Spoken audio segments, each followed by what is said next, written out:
तो चलिए आज हम लोग परिमेय और अपरिमेय संख्या में क्या संबंध है और उससे किस टाइप से ऑब्जेक्टिव पूछा जाता है बिहार बोर्ड मैट्रिक में, उसको आज हम लोग क्लियर करेंगे।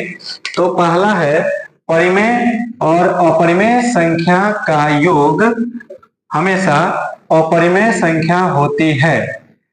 परिमेय और अपरिमेय संख्या का योग हमेशा अपरिमेय संख्या होती है। जब हम परिमेय संख्या और अपरिमेय संख्या को जोड़ते हैं, जैसे यहाँ पर 3 है, 3 परिमेय संख्या है और 2 जो है √2 है, ये अपरिमेय संख्या है।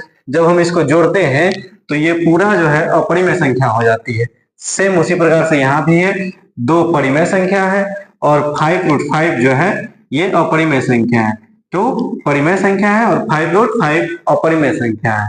जब दोनों को जोड़ते हैं तो ये पूरा का पूरा अपरिमेय संख्या हो जाती है। फिर यहाँ देखते हैं तो 2 जो है परिमेय संख्या है और 3 जो है अपरिमेय संख्या है। जब दोनों को जोड़ते हैं तो ये पूरा अपरिमेय संख्या कहलाती है। फिर आगे चलते हैं, आगे है परिमेय और अपरिमेय संख्या का अंतर हमेशा एक अपरिमेय संख्या होती है। तो जब हम परिमेय और अपरिमेय संख्या का अंतर निकालते हैं वह भी हमेशा एक अपरिमेय संख्या होती है। जब एक परिमेय संख्या और एक अपरिमेय संख्या को घटाया जाता है तो वो हमेशा एक अपरिमेय संख्या होती है। जैसे यहाँ पर 2 है जो परिमेय संख्या है, फिर यहाँ पे -√2 है, ये माइनस जो है ये अंतर कहलाता है। तो 2 और √2 ये अपरिमेय संख्या और ये परिमेय संख्या। तो परिमेय संख्या और अपरिमेय संख्या का अंतर यहाँ क्या हो गया, अपरिमेय संख्या हो गया। तो ये पूरा अपरिमेय संख्या कहलाएगा। फिर यहाँ पे अपरिमेय संख्या है 3√2 और ये 3 जो है एक परिमेय संख्या है। तो ये परिमेय संख्या है और ये अपरिमेय संख्या है और इसका अंतर जो है, अंतर निकल रहा है तो अंतर क्या होगा, तो अपरिमेय संख्या होगा। जब ये दोनों का अंतर निकालेंगे तो ये पूरे अंतर जो है अपरिमेय संख्या कहलाएगा। फिर यहाँ अपरिमेय संख्या है, यहाँ परिमेय संख्या है। तो अभी जस्ट पढ़े हम लोग परिमेय और अपरिमेय संख्या का अंतर हमेशा एक अपरिमेय संख्या होती है। तो यहाँ भी जो है ये अपरिमेय संख्या है और ये परिमेय संख्या है, तो इसका अंतर हमेशा क्या हो जाएगा, अपरिमेय संख्या हो जाएगा। तो ये जो है पूरा क्या कहलाएगा, अपरिमेय संख्या कहलाएगा। अलग अलग हटा देंगे तो 5 जो है परिमेय हो जाएगा और √5 जो है अपरिमेय हो जाएगा। 5 परिमेय और √5 अपरिमेय। जब इसी का अंतर कर देंगे, माइनस में लिख देंगे दोनों को, तो ये हो जाएगा परिमेय और अपरिमेय का अंतर, तब वो कहलाएगा अपरिमेय संख्या। फिर यहाँ पे हम चलते हैं, परिमेय और अपरिमेय संख्या का गुणनफल हमेशा एक अपरिमेय संख्या होती है। सिंपल बात है, समझ में आ गया होगा। परिमेय और अपरिमेय, एक परिमेय और एक अपरिमेय संख्या को जब हम गुना करते हैं तो उसका गुणनफल जो आता है वह भी एक अपरिमेय संख्या होती है। जब हम यहाँ पे देखते हैं 3 एक परिमेय संख्या है जबकि √5 एक अपरिमेय संख्या है। तो 3 परिमेय संख्या है, √5 एक अपरिमेय संख्या है। जब हम दोनों को गुना करते हैं तो इसका गुणनफल जो है वो अपरिमेय संख्या होती है। तो ये अपरिमेय संख्या पूरा कहलाएगा।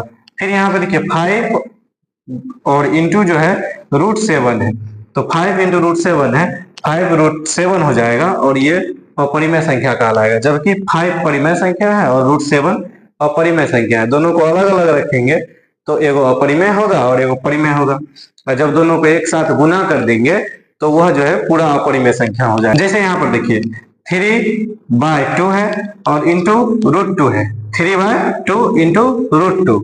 तो 3/2 जो है ये परिमेय संख्या है और √2 जो है यह एक अपरिमेय संख्या है। 3/2 परिमेय संख्या और √2 अपरिमेय संख्या है। जब दोनों को हम गुना करते हैं तो ये पूरा का पूरा इस तरह से लिखा जाएगा 3√2/2। तो यह भी एक अपरिमेय संख्या हो जाएगा। फिर इसी तरह से हम इसमें अगर कुछ जोड़ भी देते हैं, जैसे ये अपरिमेय संख्या हो गया 3√2/√2, ये एक अपरिमेय संख्या हो गया। फिर इसमें हम अगर कुछ जोड़ते हैं, परिमेय संख्या को ही जोड़ देते हैं, फिर भी ये अपरिमेय संख्या ही रह जाएगा, उसमें कोई चेंजिंग नहीं होगा। अगर एक अपरिमेय संख्या घुस चुका है उसमें तो वो अपरिमेय संख्या ही रहेगा। फिर आगे चलते हैं, आगे देखते हैं अपरिमेय संख्या और अपरिमेय संख्या का गुणनफल। इसमें जो है दोनों सेम है, अपरिमेय संख्या और अपरिमेय संख्या दोनों अपरिमेय संख्या होता है। जब हम उसको गुना करते हैं, गुणनफल जो है उसका गुणनफल जो है कभी परिमेय भी हो सकता है और कभी अपरिमेय भी हो सकता है। कभी परिमेय हो जाएगा, कभी अपरिमेय हो जाएगा। जैसे यहाँ देखते हैं ना, √2 और √2 दोनों अपरिमेय है। जब इसको गुना किए हैं, सेम डिजिट है, तो ये 2 बाहर आ गया, तो 2 परिमेय संख्या हो गया। जबकि यहाँ पे फिर अपरिमेय और अपरिमेय दोनों को गुना कर रहे हैं, तो यहाँ √3 है, यहाँ पे √2 है, दोनों अपरिमेय है। जब इसको गुना कर रहे हैं तो फिर √6 आ रहा है, तो ये भी अपरिमेय है। जब हम यहाँ पे गुना किए थे √2 और √2, तो 2 आ गया था बाहर, तो ये हो गया परिमेय संख्या। जबकि यहाँ पर √3 और √2 ये दोनों भी अपरिमेय है। जब इसको गुना करते हैं तो अपरिमेय संख्या ही होती है। तो इसलिए अपरिमेय और अपरिमेय संख्या का गुणनफल कभी जो है परिमेय और कभी अपरिमेय संख्या भी हो सकती है। यहाँ तक आप लोग का क्लियर हो गया होगा। इसको जो है सबसे पहले लिख लीजिए आप कॉपी में, जल्दी से लिखिए। इसको पहले कॉपी में लिख लीजिए, स्क्रीनशॉट ले लीजिए और कॉपी में छाप लीजिए। फिर आगे चलते हैं।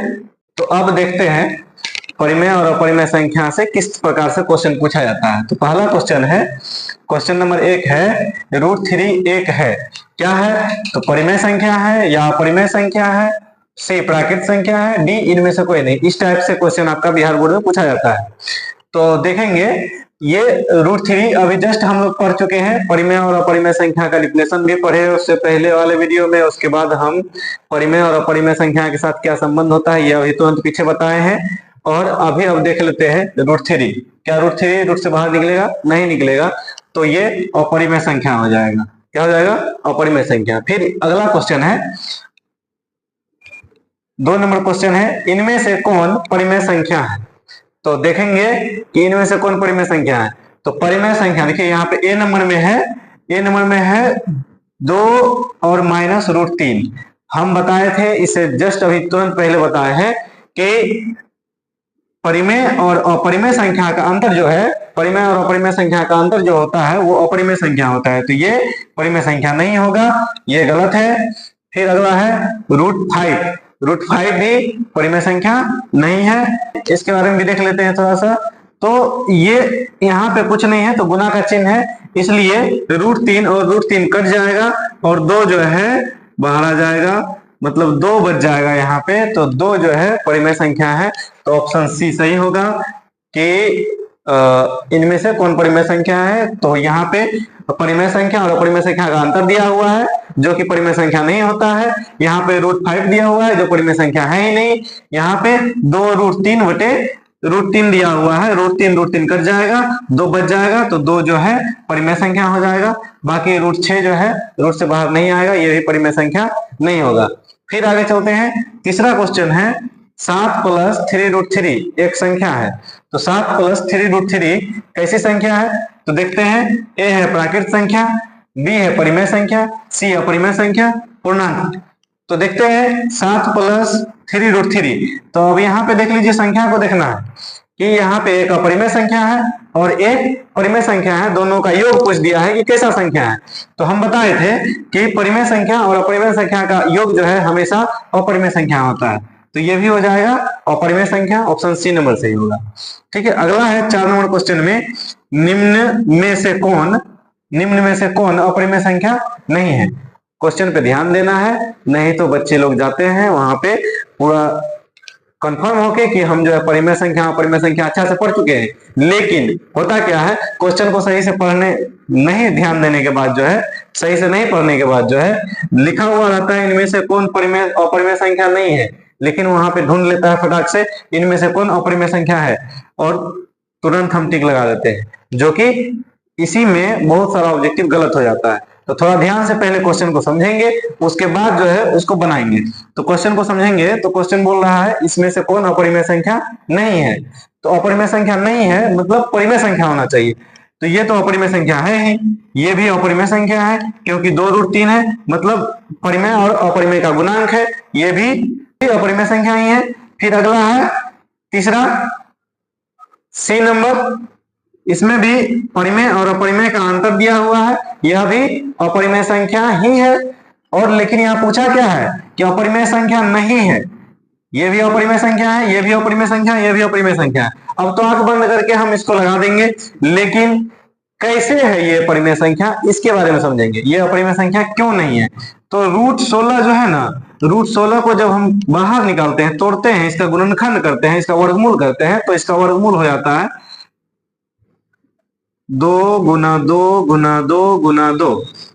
4 को 2 आया, जिसमें कि 2 2 का जोड़ा लगा, तो इसमें 2 2 जो है बाहर आ जाएगा, तो 2 गुना 2 हो जाएगा, जो 4 हो जाएगा। तो जब रूट 16 को हम बाहर निकालेंगे रूट से, उसका वर्गमूल करके, तो वो 4 आता है, जो 4 जो है परिमेय संख्या होता है। इसीलिए यहाँ पे क्वेश्चन पूछा गया था, निम्न में से कौन अपरिमेय संख्या नहीं है, तो रूट 16 अपरिमेय संख्या नहीं है, डी नंबर ऑप्शन सही होगा, बाकी सभी अपरिमेय संख्या है। फिर आगे चलते हैं, अगला क्वेश्चन है 5 नंबर, पाई है। पाई क्या है? तो पाई परिमेय संख्या है या अपरिमेय संख्या है, पूर्णांक है या प्राकृत संख्या है? इसमें बहुत सारे बच्चे गलती करते हैं। गलती क्या करते हैं? पाई का मान होता है 22/7। पाई का मान क्या होता है? 22/7। इस चीज को याद करके बच्चे कंफ्यूज होके फटाक से लगा देते हैं परिमेय संख्या में, जबकि पाई एक अपरिमेय संख्या है, ये परिमेय संख्या नहीं है।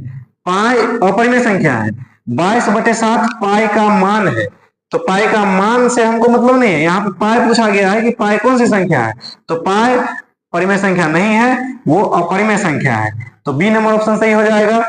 फिर आगे चलेंगे, तो यहां पे दिया गया है निम्न में से कौन परिमेय संख्या नहीं है। फिर यहाँ पे वही बात है, परिमेय संख्या नहीं है मतलब अपरिमेय संख्या है, तो अपरिमेय संख्या को खोजना है। यहाँ पे सब परिमेय होगा, एक ही अपरिमेय होगा, तो देख लेते हैं। तो 36/64 है, तो 36 का वर्गमूल हो जाएगा 6 और 64 का वर्गमूल हो जाएगा 8, दोनों बाहर आ गया, 8 6/8 हो गया, जो परिमेय संख्या है।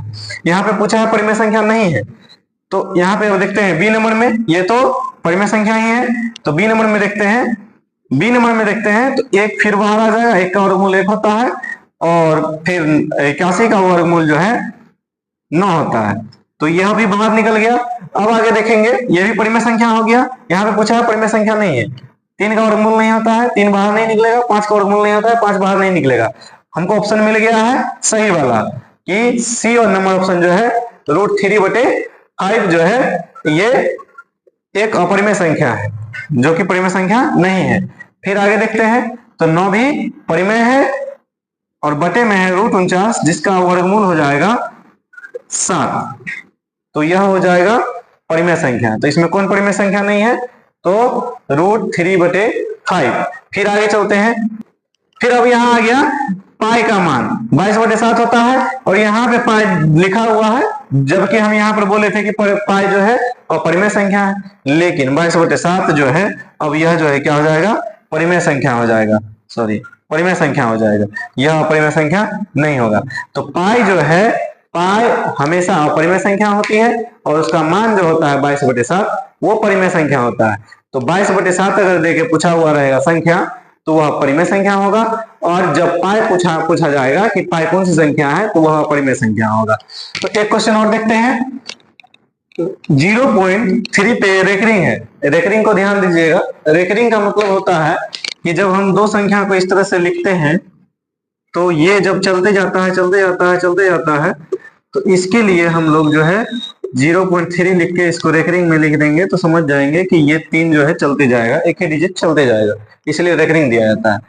तो यहाँ पे पूछा गया है 0.3 के ऊपर रेकरिंग है का परिमेय रूप में लघुत्तम रूप है। लघु का मतलब होता है छोटा, मतलब इसका छोटा रूप है, सबसे छोटा रूप क्या होगा? तो देखते हैं, तो जब हम इस टाइप का दशमलव प्रसार को देखते हैं, तो दशमलव प्रसार में जो है जब रेकरिंग लगा होता है, तो इसका आसान रूप है कि हम परिमेय रूप में कैसे चेंजिंग करेंगे। तो परिमेय रूप में चेंजिंग करने के लिए जब रेकरिंग लगा होता है, तो हम यहाँ से पॉइंट उड़ा के नीचे में 9 देते हैं। क्या देते हैं? 9 देते हैं। एक संख्या है तो 1 9 देंगे, 2 संख्या रहेगा 2 9 देंगे, 3 संख्या रहेगा 3 9 देंगे, जिसे हम लिख देते हैं यहाँ पर 0.123। लेकिन ध्यान में रहे कि तीनों संख्या के ऊपर रेकरिंग हो। जब इस तरह से रेकरिंग रहेगा, तो यहाँ से पॉइंट उड़ के नीचे 3 डिजिट आ जाएगा 9 का, क्योंकि 3 संख्या के ऊपर रेकरिंग है, तो वो हो जाएगा 123/999। इस तरह से हम परिमेय रूप में चेंज करते हैं। तो यहाँ पे देखते हैं इसका जो परिमेय रूप में चेंज होगा, तो परिमेय रूप में चेंज होने के लिए फिर यहाँ से पॉइंट उड़ा तो नीचे 9 आ गया। अब यहाँ पे 3 से ये 9 3 बार में कट जाएगा, एक बार में 3 और 3 बार में 9 कट जाएगा, कहने का मतलब है 1/3 इसका परिमेय रूप का लघुत्तम रूप हो जाएगा 0.3 रेकरिंग का। तो इसमें देख लेते हैं, तो कहाँ पे है ऑप्शन सी नंबर सही हो जाएगा, 1/3 जो इसका लघुत्तम रूप होगा। और गलती करता है बच्चा क्या कि ऊपर देखा कि पॉइंट है, पॉइंट उड़ा दिए, नीचे 10 दे दिए, जो हम लोग पहले से पढ़े आ चुके हैं, लेकिन ये गलत है, ऐसा नहीं होगा। इस पे ध्यान देना है कि ऊपर में रेकरिंग है, नीचे 9 आएगा, और जब हम इसको कटा देंगे तो वो छोटा रूप हो जाएगा, 1/3 हो जाएगा।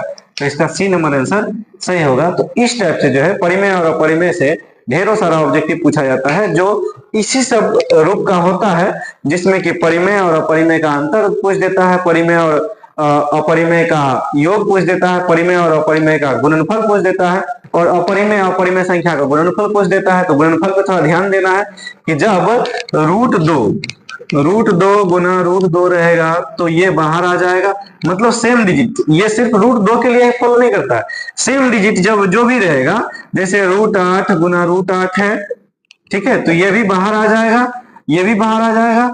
तो जब दो अपरिमेय संख्या सेम डिजिट होगा तो उसका गुणनफल जो है परिमेय संख्या हो जाता है, जो अभी थोड़ा देर पहले हम बताए हैं, पीछे वीडियो देखिएगा, पीछे फिर से एक बार समझ लीजिएगा।